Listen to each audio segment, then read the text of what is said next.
There are moments in life when something is right in front of you, yet you don't see it. Not because it's hidden, not because it's rare, but because you're not ready. And this is one of the hardest truths to accept. We like to believe that if something is important enough, if something is meant for us, we will automatically recognize it. But that's not how the mind works. Your mind does not show you the world as it is. It shows you the world as you are. The same words can sound meaningless to one person and life-changing to another. The same opportunity can look risky to one mind and obvious to another. The same truth can feel threatening or freeing. What makes the difference is not intelligence, not luck, not timing. It's readiness. There are things you couldn't understand 5 years ago that feel simple now. There are lessons you once ignored that suddenly feel personal. And there are realizations that arrive quietly, only when you stop fighting them. This is not because the universe finally decided to reward you. It's because your mind reached a new level. Most people spend their lives chasing answers. More information, more motivation, more external proof. But real change doesn't come from adding more. It comes from becoming someone who can finally see. And seeing requires something uncomfortable. It requires letting go of the version of yourself that feels familiar. It requires releasing the need to be right. It requires admitting that maybe, until now, you weren't ready. Not weak, not broken, just not ready. That's not an insult, it's a stage. There is a phase where the mind protects itself. It filters out ideas that threaten identity. It resists truth that demand responsibility. It rejects clarity because clarity removes excuses. In that phase, growth feels offensive, silence feels empty, and change feels dangerous. But when readiness begins, something shifts. You stop reacting so quickly. You stop needing constant reassurance. You stop asking the same questions and start noticing the same patterns. You don't suddenly know everything. You simply see more clearly. This audiobook is not here to convince you of anything. It's not here to impress you, and it's not here to save you. It's here to meet you where your mind is now. Some parts may feel obvious. Others may feel uncomfortable. A few may land quietly and stay with you longer than expected. That's how readiness works. You don't force insight. You allow it. If something in this audiobook resonates, it's not because the words are special. It's because you are ready to hear them. And if something doesn't, that's okay too. Readiness cannot be rushed, but it can be honored. So don't listen to prove anything. Don't listen to agree or disagree. Listen with space. Because the moment your mind is ready, clarity doesn't shout, it appears. And when it does, you won't need permission to recognize it. Chapter 1. Your mind is a filter, not a window. Most people move through life believing they are seeing reality exactly as it is. They assume their thoughts are neutral, their perceptions are accurate, and their conclusions are logical. But this belief is one of the most subtle illusions the human mind creates. Your mind is not a clear window looking out at the world. It is a filter, and everything you experience passes through it first. What you notice, what you ignore, what feels important, what feels threatening, what feels possible, and what feels impossible are all shaped long before the moment you think you are deciding. Long before logic steps in, your mind has already selected what deserves your attention. Two people can live in the same city, work the same job, and face the same circumstances, yet experience completely different lives. One sees opportunity, the other sees limitation. One feels challenged, the other feels defeated. The environment is the same, the filter is not. Your beliefs decide what gets through. If you believe the world is unfair, your mind will highlight every example that confirms it. If you believe people can't be trusted, your attention will lock onto betrayal and ignore loyalty. If you believe you're not ready, not good enough, or not capable yet, your mind will quietly hide evidence that says otherwise. This is not because you are weak or broken. It's because the mind is designed to protect consistency. The brain values familiarity more than truth. It prefers predictable pain over uncertain growth. And to maintain that stability, it filters reality in a way that keeps your identity intact. This is why advice often feels useless. This is why motivation fades. This is why the same message can be heard 1,000 times, and suddenly, one day it lands. The message didn't change. The filter did. Your mindset is the lens that determines meaning. Without you realizing it, it edits reality in real time. It decides what is relevant, what is noise, and what should be dismissed before you even become aware of it. That's why clarity doesn't come from forcing answers. It comes from refining the filter. When your filter is shaped by fear, you see danger everywhere. When it's shaped by ego, you see threats to your pride. When it's shaped by avoidance, you see excuses that feel reasonable. But when your filter begins to shift, the same world starts to look different. You don't suddenly gain new information, you gain new perception. This is where most people get stuck. They try to change their lives without changing the lens through which they see life. They chase outcomes while carrying the same internal framework that created their current results. And when nothing changes, they blame circumstances. But circumstances are not the problem. Perception is. Your mind is constantly asking one silent question: what does this mean for me? And the answer it gives determines your emotional response, your decisions, and eventually, your direction. If your filter says, "This is a threat," you react defensively. If it says, "This is an opportunity," you lean in. If it says, "This is pointless," you disengage. Same event, different meaning, different outcome. This is why readiness matters. Until your mind is ready to interpret reality differently, you will keep seeing the same patterns repeat. You will attract the same lessons in different forms. You will feel like life is circling instead of moving forward. Not because life is stuck, but because your filter is unchanged. Readiness begins when you stop assuming your perspective is complete. When you pause instead of reacting. When you observe instead of judging. When you become curious about why you see things the way you do. This is uncomfortable work. It challenges identity. It exposes blind spots, and it removes the comfort of certainty. But it's also where growth actually begins.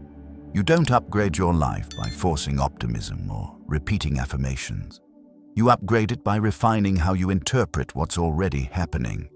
The moment you realize your mind is a filter, you regain power. Because filters can be cleaned. They can be adjusted. They can be replaced. And when they change, your experience changes with them. You start noticing patterns you missed before. You recognize signals instead of obstacles. You respond instead of react. Nothing external may look different at first, but internally, everything has shifted. This is the foundation of readiness. Before you can see the next level of your life, you must become the kind of mind that can recognize it. And that process begins here, not by looking harder at the world, but by understanding the filter through which you see it.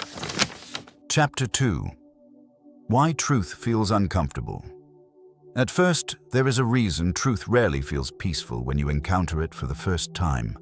If truth were always comfortable, everyone would accept it immediately. But that's not how growth works. Truth unsettles before it stabilizes. It disrupts before it clarifies, and it challenges before it liberates. When something true enters your awareness, it often collides with an existing belief. And beliefs are not just ideas, they are emotional structures. They are tied to identity, safety, and the story you've been telling yourself about who you are and how the world works. So when truth appears, the mind doesn't ask, "Is this accurate?" It asks, "Is this safe?" And if the answer is no, resistance begins. This resistance is not weakness, it is protection. The mind's primary role is not to help you grow. It is to help you survive.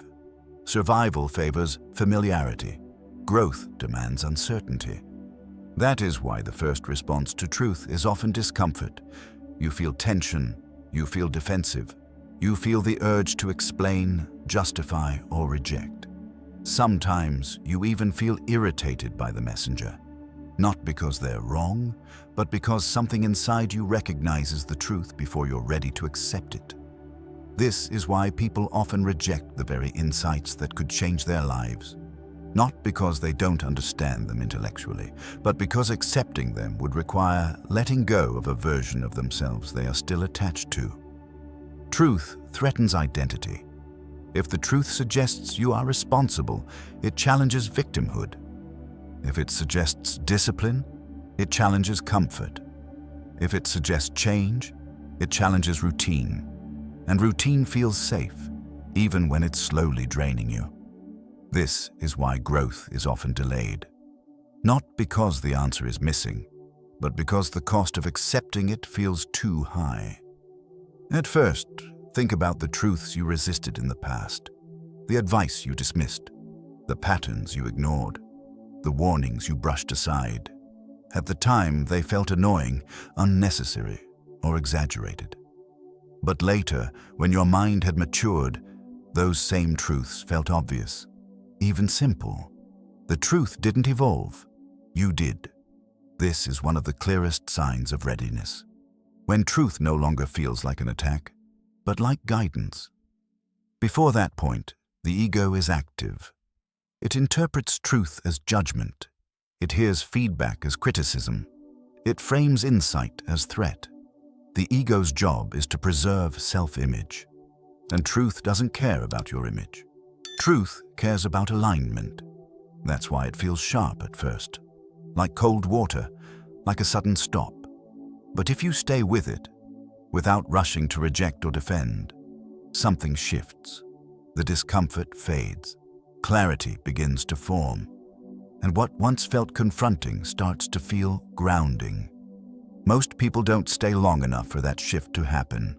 They move away too quickly. They distract themselves. They rationalize. They return to familiar narratives. Not because they are incapable, but because sitting with discomfort requires courage and patience. There is a phase where truth feels heavier than illusion. Illusion feels lighter because it demands nothing.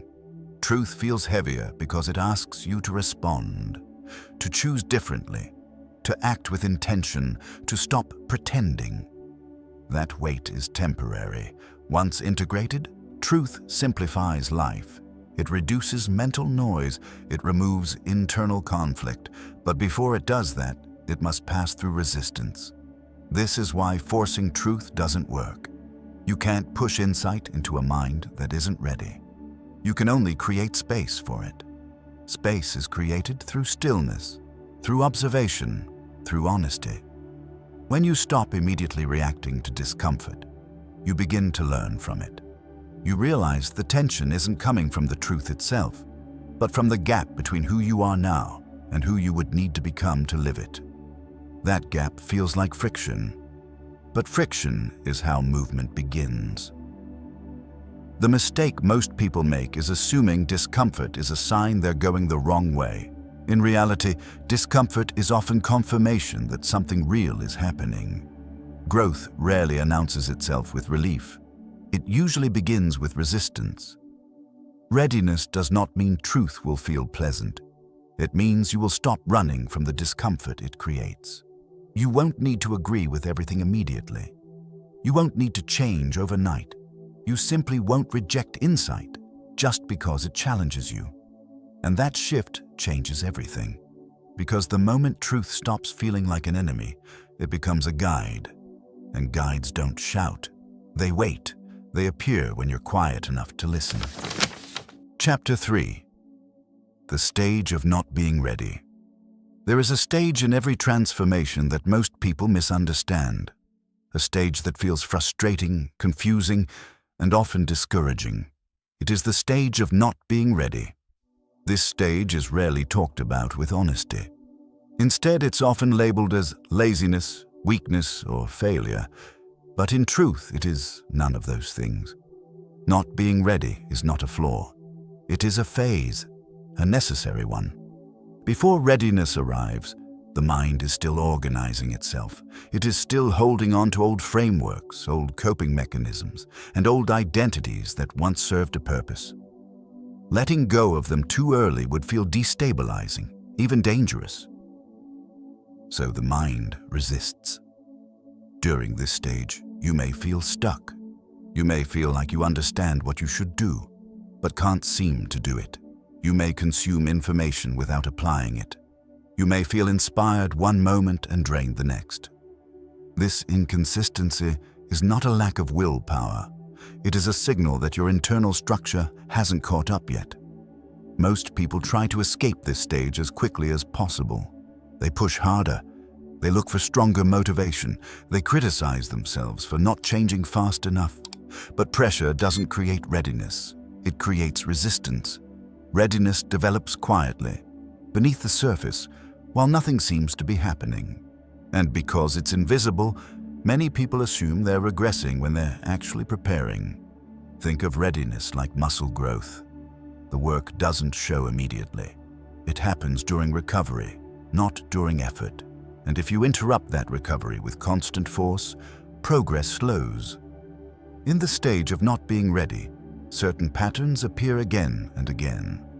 You might find yourself blaming external factors more easily. You might feel emotionally reactive. You might look for explanations that protect your current identity. This is not because you're dishonest. It's because your mind is still defending what feels familiar. Familiarity feels safe, even when it's limiting. The mind would rather stay consistent than be correct. So it delays acceptance of truths that would require a shift in behavior, responsibility, or self-image. This is why timing matters. The same insight that feels offensive today can feel obvious 6 months later. The same advice that feels irrelevant now can feel essential later. The information didn't change. The reader did. This is the stage where impatience causes damage. People abandon processes. They jump from idea to idea. They chase novelty instead of depth. They believe something is wrong with them because change isn't immediate. But readiness cannot be rushed without consequences. When change happens before readiness, it collapses. Habits don't stick. Insight fades. Motivation burns out. The mind returns to its old patterns because it hasn't fully reorganized itself yet. This is why so many people repeat the same cycles. They try to skip the stage of not being ready, but this stage is where the foundation is built. During this phase, something subtle is happening. Your mind is observing patterns. It's noticing contradictions. It's collecting evidence that the old way no longer works. It's quietly questioning assumptions that once felt unquestionable. You may not feel confident yet, but certainty is dissolving, and that is progress. Doubt is not the enemy here. Unquestioned certainty is. The stage of not being ready is uncomfortable because it sits between identities. You are no longer fully aligned with who you were, but you are not yet anchored in who you're becoming. That in-between space feels unstable. But it's also fertile.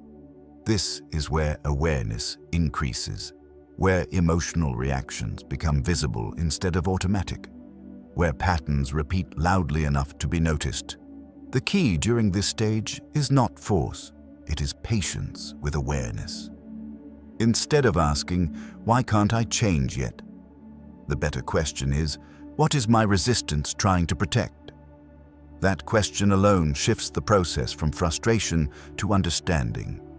When you stop fighting the stage of not being ready, readiness accelerates. You stop pretending to be further along than you are. You stop shaming yourself for hesitation. You stop demanding clarity before the foundation is built. And slowly, something shifts. You become less reactive, more observant, more honest with yourself. You begin to see patterns instead of isolated problems. You feel less urgency to prove anything. You start valuing alignment over speed. This is how readiness forms. Not through pressure, not through comparison, but through internal reorganization. The stage of not being ready ends when resistance softens, when truth no longer feels like an attack, but like information. When responsibility feels empowering instead of heavy, when change feels possible instead of threatening. And when that moment arrives, it often feels sudden. But it isn't. It has been building quietly all along. Not being ready was never the problem. Ignoring the stage was, and once you understand that, you stop fighting where you are and start preparing for what comes next. Chapter 4. How your mindset blocks. Opportunities rarely announce themselves clearly. They don't arrive with guarantees, instructions, or certainty. Most of the time, they appear quietly, disguised as inconvenience, uncertainty, or effort. And this is where mindset becomes the gatekeeper. People often believe they miss opportunities because they lack resources, connections, or luck. But far more often, opportunities are missed because the mind is not prepared to recognize them. Not because they are invisible, but because the internal lens is misaligned. Your mindset doesn't just influence how you respond to opportunity. It determines whether you notice it at all. When the mind is shaped by fear, opportunity looks like risk. When it's shaped by doubt, opportunity looks like pressure. When it's shaped by comfort, opportunity looks like disruption. So the mind filters it out. This happens automatically, not consciously. The brain is efficient. It scans for familiarity and minimizes uncertainty. Anything that threatens the current identity or routine is quietly categorized as not for me, often without a second thought. And then later, people say things like, "I never get chances. Nothing ever works out for me. I always miss the right moment." But the moment was there. It just didn't pass the filter.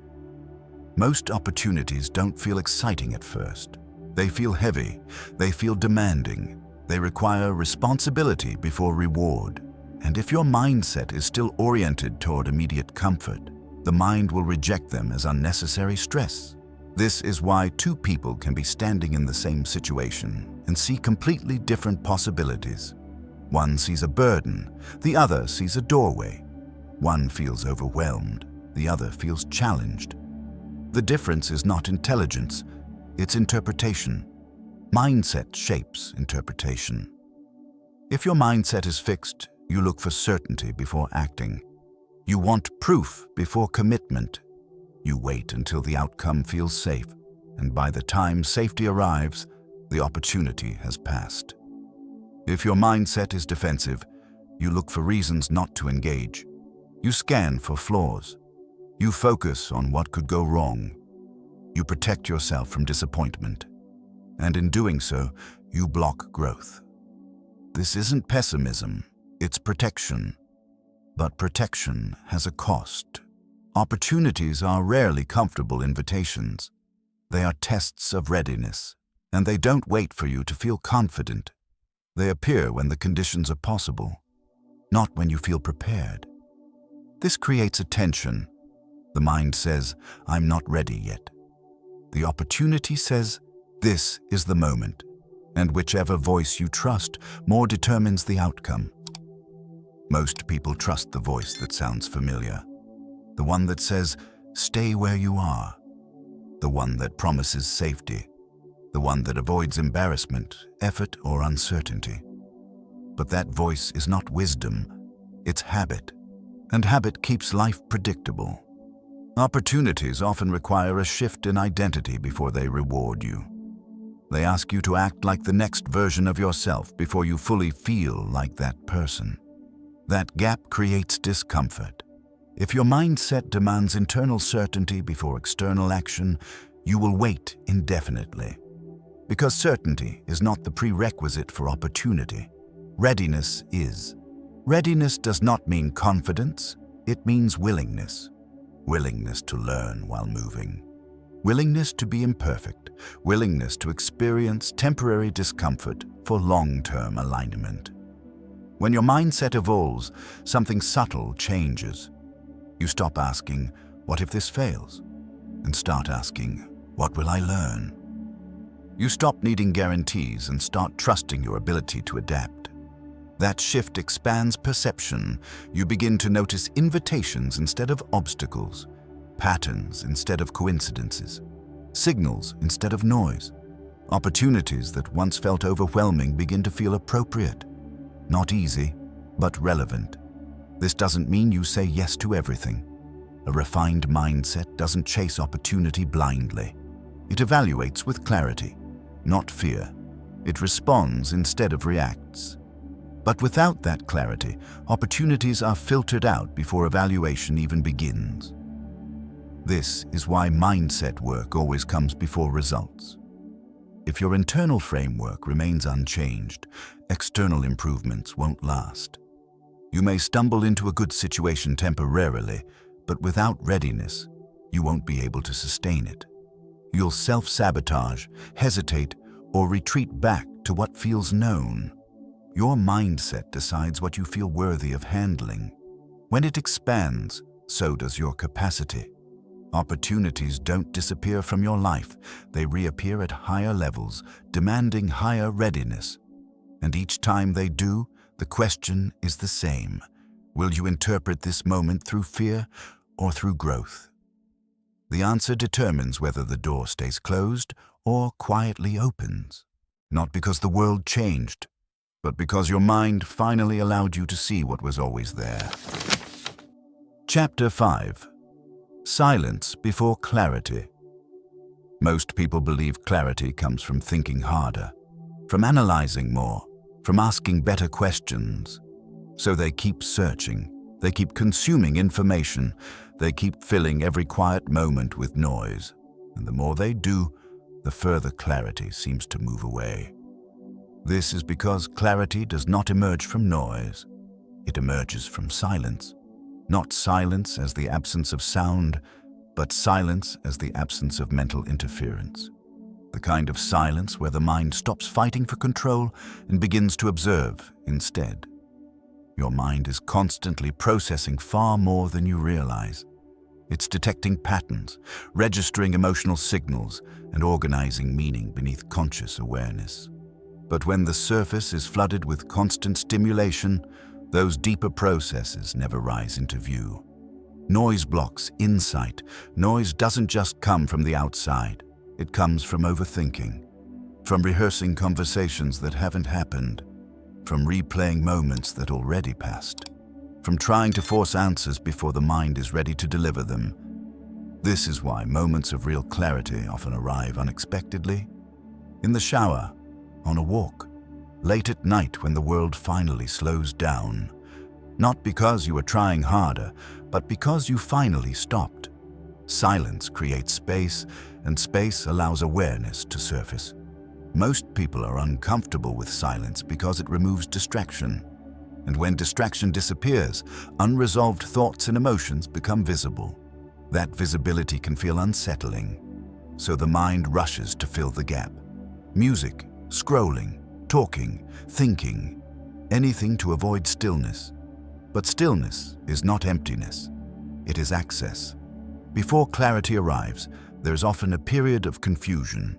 Before understanding forms, there is uncertainty. And before alignment settles in, there is quiet discomfort.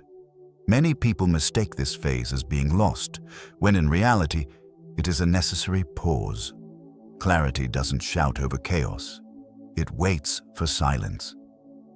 This is why forcing decisions too early often leads to regret. When you decide from noise, you decide from fear, urgency, or external pressure.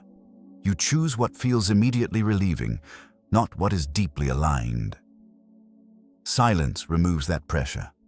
In silence, you begin to hear subtle signals, patterns that repeat, thoughts that persist, emotions that linger without explanation. These are not distractions, they are data. But they only become clear when the mind stops interrupting itself. There is a difference between thinking and listening. Thinking is active. Listening is receptive. Clarity requires the second. This doesn't mean you withdraw from life or avoid responsibility. It means you stop demanding immediate answers. You allow questions to exist without forcing resolution. And in that allowance, the mind reorganizes itself. When you sit in silence long enough, certain truths rise naturally. What you've been avoiding becomes obvious. What no longer fits begins to feel heavy. What matters becomes simpler. This process cannot be rushed. Many people try to skip silence because it feels unproductive. They equate stillness with stagnation. But some of the most important internal shifts happen when nothing appears to be happening at all.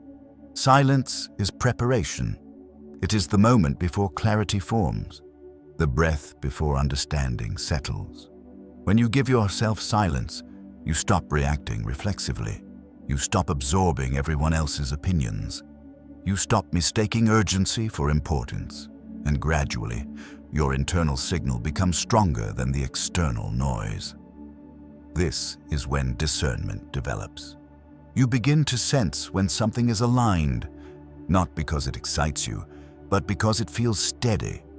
You recognize when something is wrong, not because it's dramatic, but because it creates internal friction. That level of clarity doesn't come from analysis. It comes from presence. Presence allows your mind to integrate what it already knows. The danger of constant noise is not confusion, it's distortion. When the mind is overstimulated, it prioritizes the loudest inputs, not the truest ones. It confuses familiarity with correctness. It confuses repetition with importance. Silence recalibrates that system.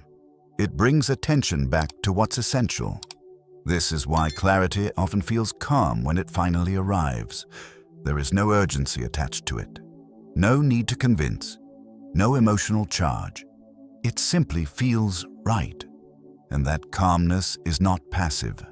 It is grounded. Clarity does not rush you. It steadies you. If you are currently feeling uncertain, overwhelmed, or mentally crowded, that is not a sign that you need more answers. It is a sign that you need less noise, less input, less reaction, less forcing. Give your mind silence and it will show you what matters. Not all at once, not dramatically, but clearly. Because before every moment of understanding, there is always a quiet space where it is allowed to appear. Chapter 6. Raising your mental capacity. Readiness is not a personality trait. It is not something you are born with or without. It is a capacity, and capacity can be trained. Most people assume that when they feel overwhelmed, confused, or emotionally reactive, the solution is to change their circumstances. A new job, a new routine, a new environment. But often, the real limitation is not external pressure. It is internal capacity. Your life can only expand to the level your mind can hold. Mental capacity is your ability to remain clear under pressure, to stay present with discomfort, and to process complexity without collapsing into reaction. When that capacity is low, even small challenges feel exhausting. When it is high, the same challenges feel manageable. This is why some people grow calmer as life becomes harder, while others become more anxious even when things improve. Capacity determines response. Raising mental capacity does not mean becoming emotionless. It means developing enough internal space to experience emotion without being controlled by it. It means you can feel stress without panicking, uncertainty without freezing, and responsibility without resentment. Most people never intentionally train this. Instead, they avoid discomfort. They seek constant relief. They distract themselves at the first sign of pressure. This keeps capacity low. Every time you escape discomfort prematurely, you teach your mind that pressure is dangerous. And the next time pressure appears, your tolerance is even lower. Over time, the threshold shrinks. Life begins to feel heavier, faster, and more overwhelming. Not because it changed, but because your capacity did not grow with it. Capacity grows through exposure, not avoidance. It grows when you stay present a little longer than you want to, when you delay reaction, when you sit with uncertainty without rushing to escape it. These moments seem insignificant, but they compound. Mental capacity is built in small, quiet choices, choosing to pause before responding, choosing to finish what you start, choosing to remain disciplined when motivation fades, choosing to observe your emotions instead of obeying them. None of these actions are dramatic, but together they rewire how your mind relates to pressure. As capacity increases, something important changes. Your internal noise decreases. You stop interpreting every challenge as a threat. You stop personalizing every obstacle. You stop assuming difficulty means something is wrong. Difficulty becomes information instead of judgment. This shift is essential for readiness, because readiness requires holding opposing experiences at once. Confidence with humility, action with patience, ambition with restraint. A low-capacity mind seeks resolution immediately. A high-capacity mind allows tension to exist without forcing answers. That tolerance creates clarity. Raising mental capacity also requires responsibility. Not the kind that feels heavy and punishing, but the kind that restores agency. When you take responsibility for your reactions, your attention, and your habits, you stop outsourcing control, and control returns power. You realize you don't need to control outcomes, only your response. That realization alone reduces anxiety and increases steadiness. Another element of capacity is discipline. Discipline is often misunderstood as restriction. In reality, it is structure, and structure reduces cognitive load.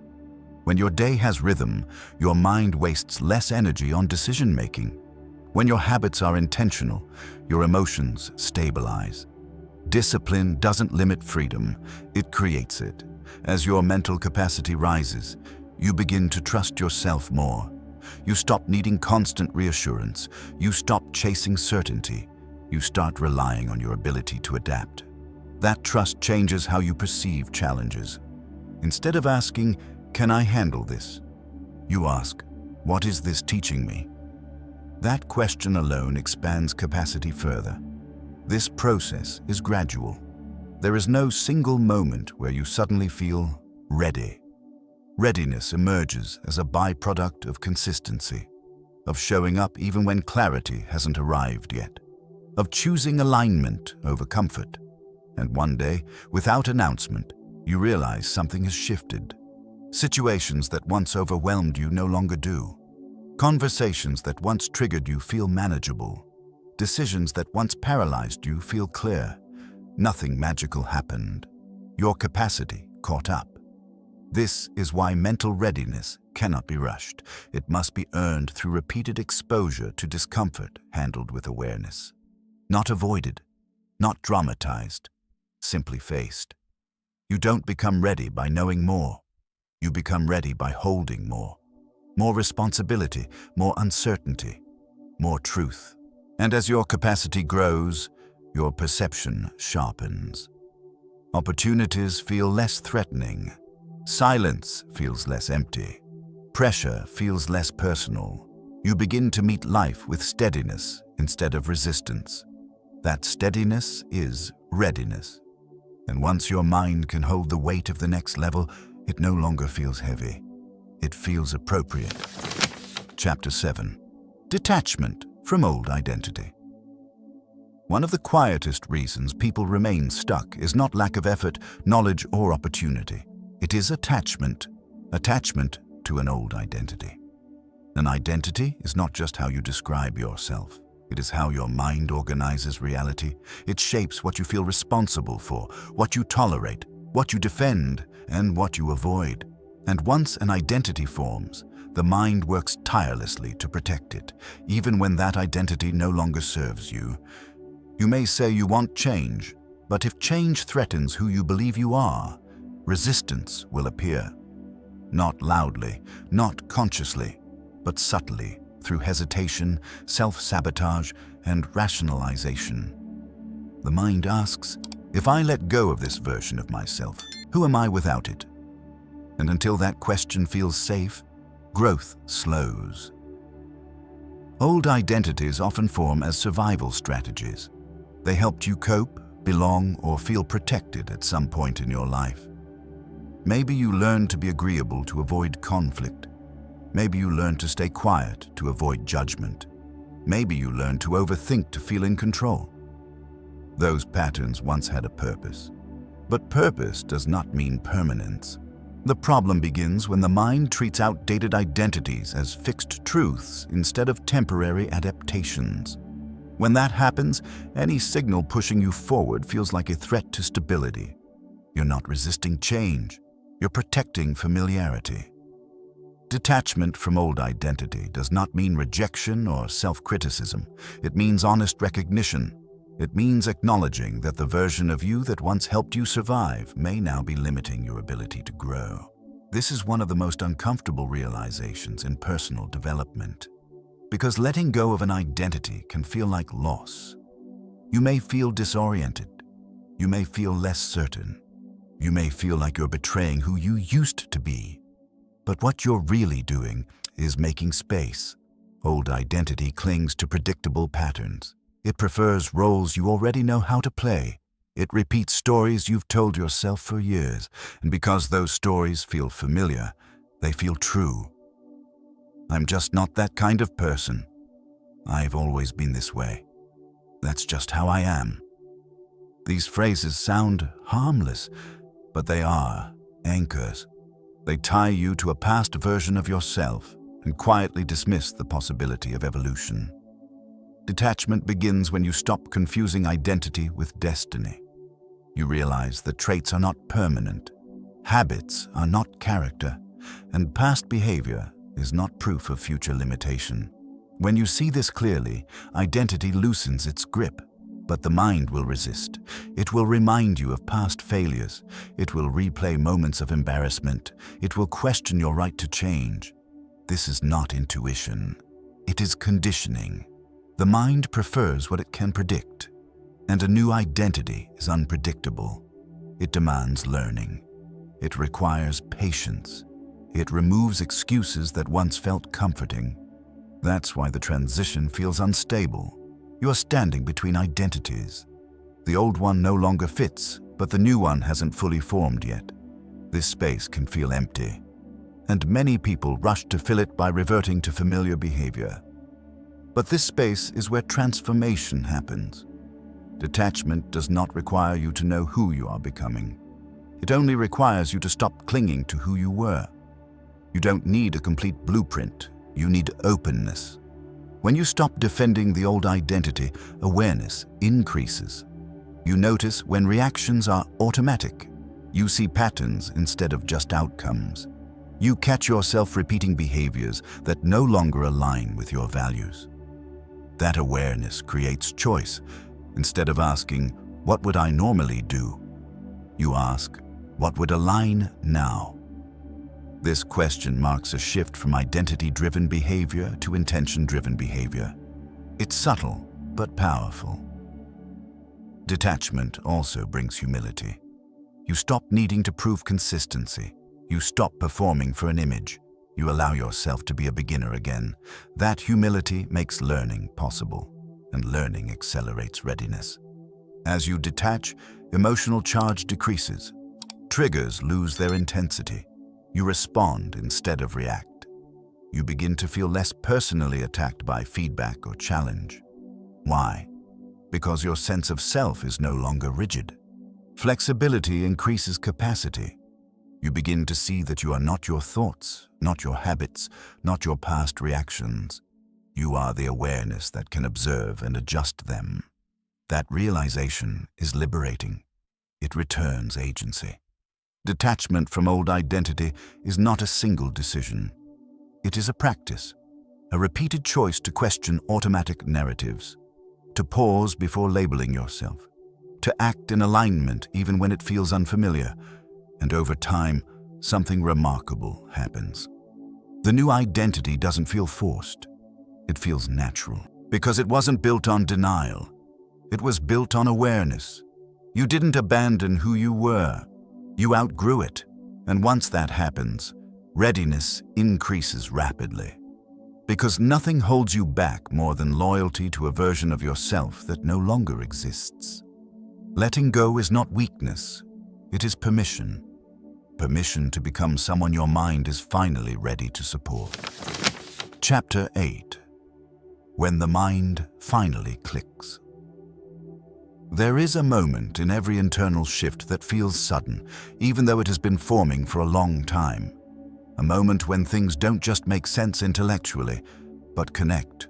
When effort eases, when resistance drops, when the mind finally clicks. This moment is often misunderstood as luck, timing, or inspiration. But it is none of those things. It is the result of readiness reaching a threshold. Before the click, there is accumulation, observation without conclusion, practice without confidence, discomfort without clarity. You show up without fully understanding why.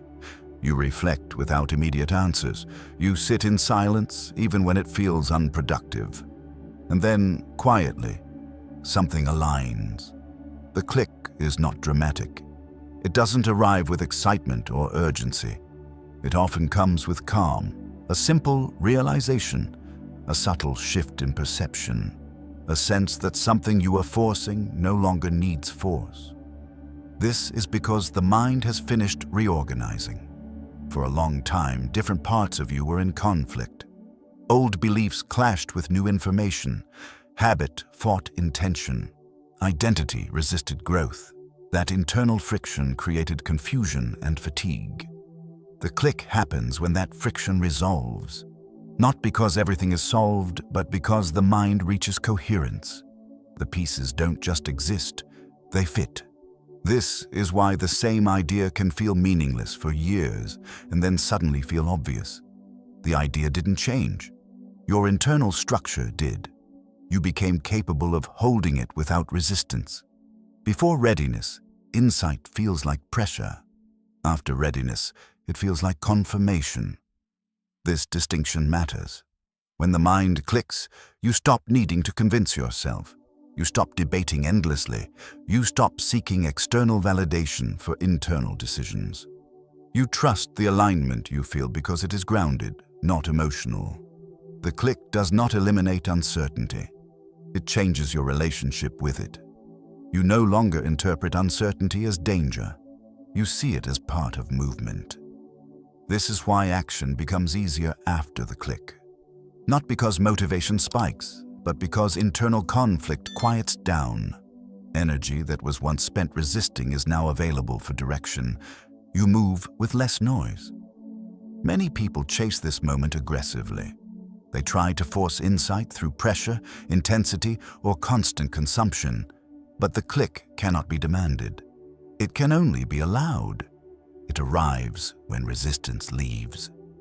Resistance doesn't disappear because you overpower it. It disappears because you understand it. You stop fighting your hesitation. You stop judging your pace. You stop arguing with where you are. And in that acceptance, readiness completes itself.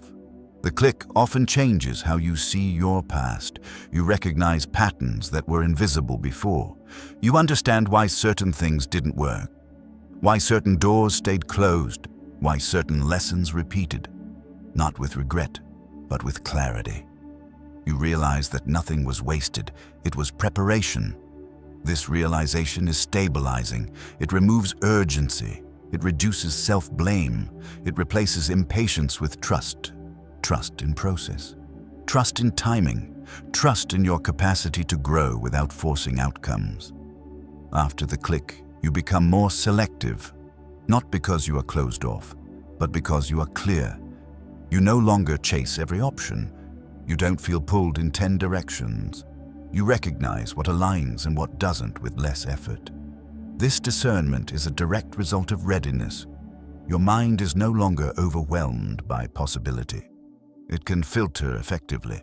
It knows what matters. It knows what to ignore. And that knowledge is felt, not argued. The click also changes how you relate to effort. You still work, you still practice, you still face discomfort, but the work feels cleaner, less emotional, less dramatic. You're not trying to prove anything anymore. You're simply doing what aligns. This is one of the clearest signs that readiness has arrived, when action is no longer fueled by fear of staying the same, but by clarity about where you're going. The mind that has clicked doesn't rush. It doesn't panic. It doesn't cling. It moves steadily. Importantly, this moment doesn't mean the journey is over. It means the direction is set. Confusion gives way to orientation. Doubt gives way to curiosity. Resistance gives way to engagement. You stop asking, "Am I ready?" You start asking, "What's next?" And even that question feels lighter. The click is not something you hold on to forever. It is a transition point, a recalibration. From this place, growth continues, but with less friction. You will still face challenges. You will still outgrow new identities. You will still encounter moments of uncertainty. But now, you trust your ability to navigate them, because you've felt what readiness feels like. Quiet, stable, clear. And once the mind has clicked once, it becomes easier to recognize the process again.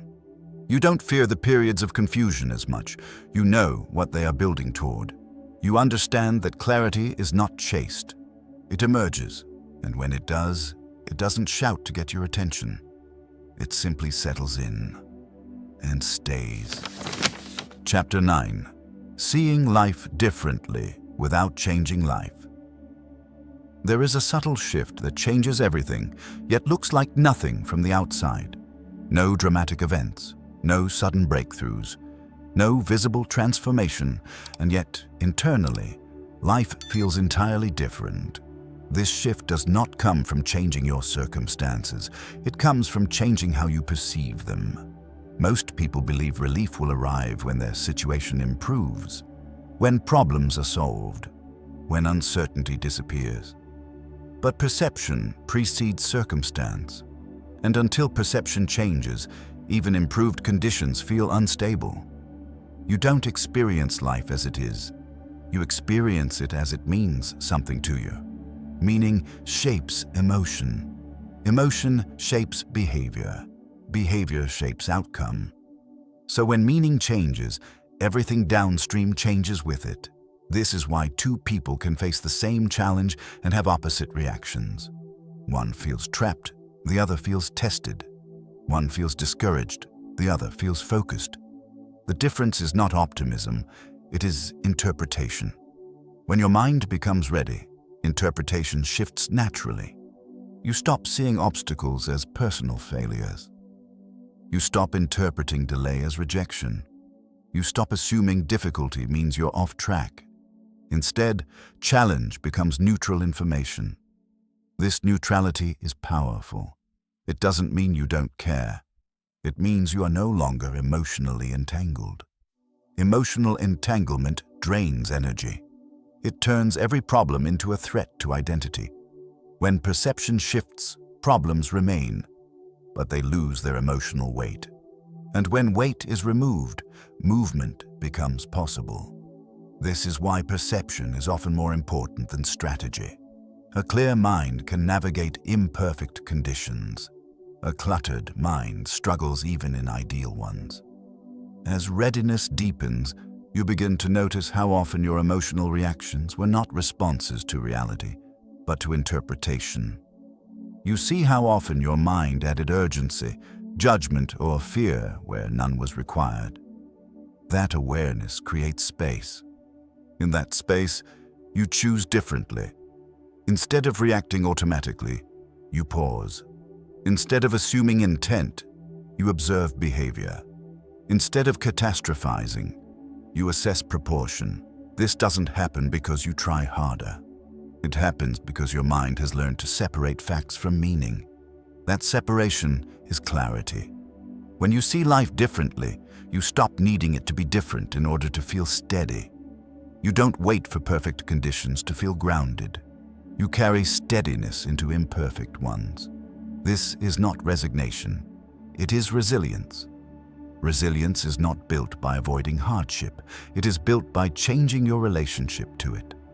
When perception shifts, hardship no longer defines your inner state. It becomes part of the terrain, not the destination. This shift also changes how you evaluate progress. You stop measuring success only by external results.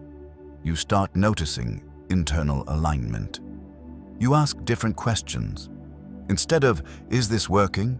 you ask, "Am I responding well?" Instead of, "How fast am I moving?" you ask, "Am I moving with clarity?" These questions produce steadier momentum. You become less reactive to setbacks, less inflated by wins, less dependent on external validation.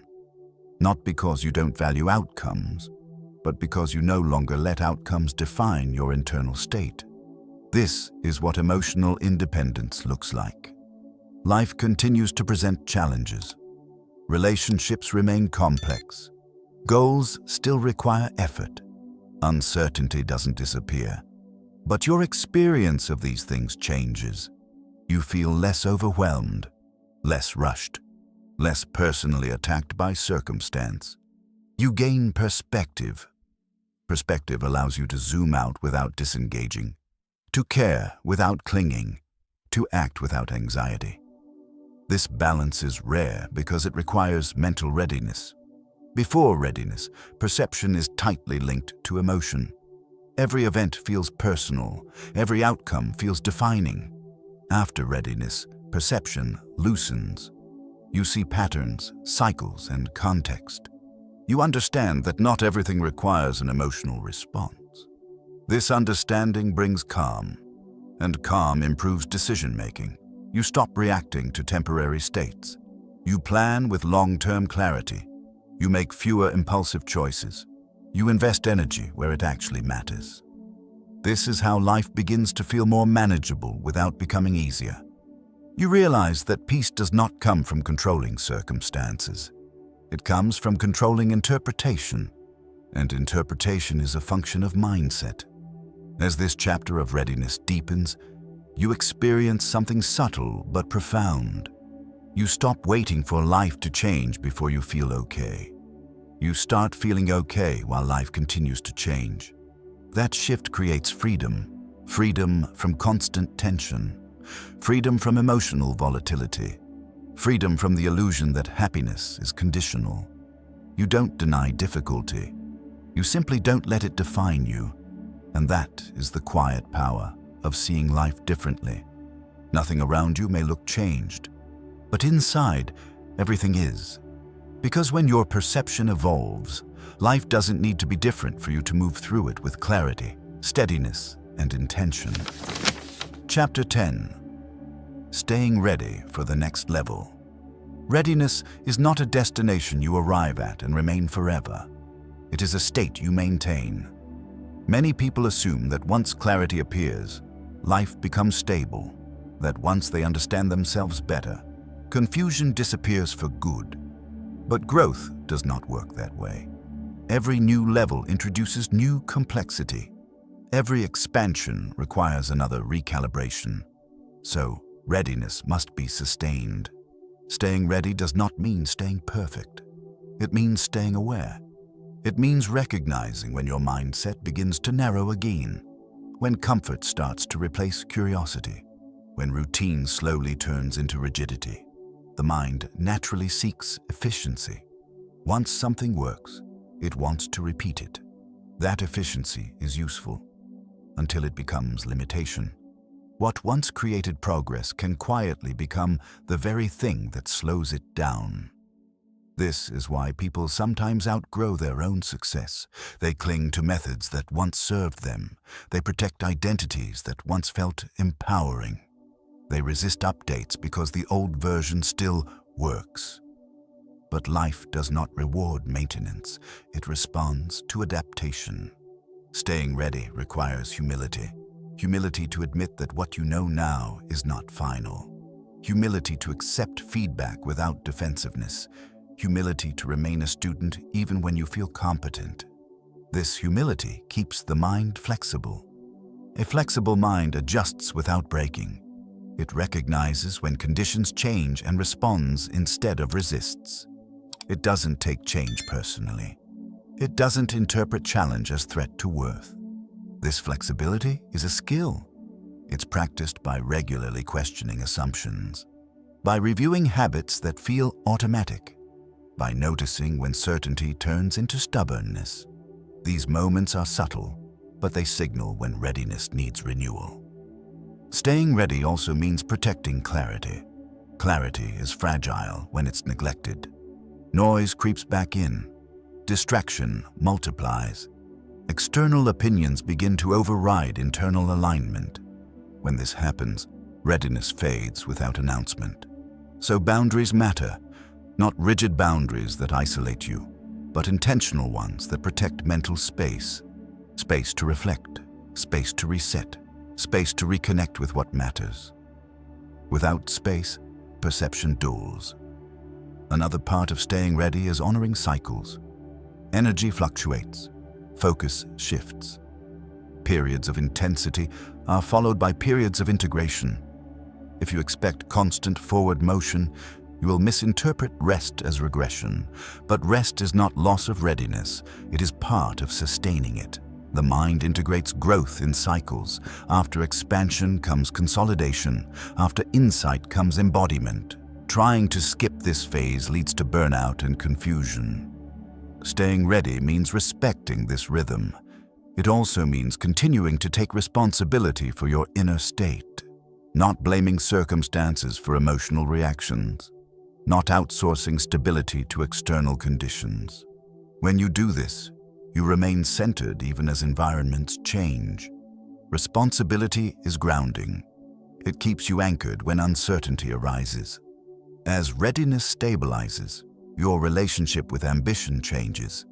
You still want more, but not from lack. You pursue growth without urgency. You move forward without needing to escape where you are. This reduces internal conflict. You stop rushing to the next milestone. You focus on alignment over speed. And paradoxically, this often accelerates progress, because clear action compounds. Staying ready also requires detachment from outcomes, not indifference. Detachment. You engage fully, but you do not attach your identity to results. This allows you to learn without ego and adjust without shame. Failure becomes information. Success becomes feedback. Neither defines you. This emotional balance keeps readiness intact. Finally, staying ready means remembering that clarity will need renewal. The mindset that reveals one level will not reveal the next. What once felt expansive will eventually feel limiting. And when that happens, the process begins again. Confusion returns. Questions reappear. Old certainty dissolves. This is not a mistake. It is the signal that growth is calling for an update. If you resist this, stagnation follows.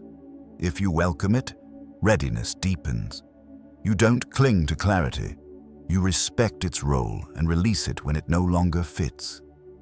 That is how growth remains sustainable. Readiness is not about having all the answers. It's about staying open to better questions. When you stay ready, you don't fear the unknown. You recognize it as the doorway to the next level. And when that doorway appears, you don't hesitate. Not because you are fearless, but because your mind is prepared to step forward without needing certainty. That is what it means to stay ready. And that is how growth continues. Quietly, steadily, one level at a time. When readiness becomes a way of living, if there is one truth that runs through everything you've heard so far, it is this: your life does not change when circumstances change. It changes when you do, not in dramatic moments, not through sudden breakthroughs, but through quiet shifts in perception. Readiness is not a moment of arrival. It is a relationship you build with yourself, a way of meeting life with awareness instead of resistance. with responsibility instead of reaction, with clarity instead of noise. Throughout this audiobook, you've seen how the mind filters reality, how truth initially feels uncomfortable, how not being ready is a stage, not a failure. You've seen how silence creates clarity, how capacity expands through discipline, and how detaching from old identity opens space for growth. None of this was about becoming someone else. It was about becoming available to who you already are beneath conditioning, habit, and fear. When your mind becomes ready, you don't suddenly gain control over life. You gain something far more valuable, the ability to respond wisely. You stop fighting uncertainty. You stop demanding guarantees. You stop trying to force understanding before it's time. You learn to trust the process. This trust is not passive. It is grounded. It allows you to move forward without rushing, to act without panic, and to pause without guilt. It gives you patience without stagnation and ambition without desperation. Readiness softens urgency, and when urgency fades, clarity can speak. You begin to recognize that life has always been offering lessons, invitations, and signals. The difference now is that you are no longer filtering them through fear or outdated identity. You see more, you react less, you choose with intention. This is what inner alignment feels like. It doesn't make life easy, it makes life honest. Challenges remain, doubt still appears. Confusion still returns in cycles, but you no longer interpret these experiences as signs that something is wrong. You see them as part of growth's rhythm. You stop asking, "Why is this happening to me?" You start asking, "What is this asking of me?" That question changes everything because it places you back in relationship with your own development. It reminds you that readiness is built, not granted. That clarity emerges, not demanded. And that growth unfolds when you allow it the time and space it requires. You don't need to rush the next level. You don't need to force insight. You don't need to become someone overnight. You only need to remain open. Open to learning, open to adjustment, open to releasing what no longer fits. When readiness becomes a way of living, you stop chasing certainty. You develop confidence in your ability to adapt. You trust yourself to meet what comes next without needing to control it. And that trust creates steadiness. From that steadiness, decisions become simpler, actions become cleaner. Life feels less like something to survive and more like something to engage with intentionally. Nothing external may change immediately, but internally you will know. You will feel it in how you respond, in how you listen, in how you move forward without hesitation. Because when your mind is ready, you don't need permission to see clearly. You simply do. And from that place, whatever comes next is no longer something you fear. It's something you are prepared to meet.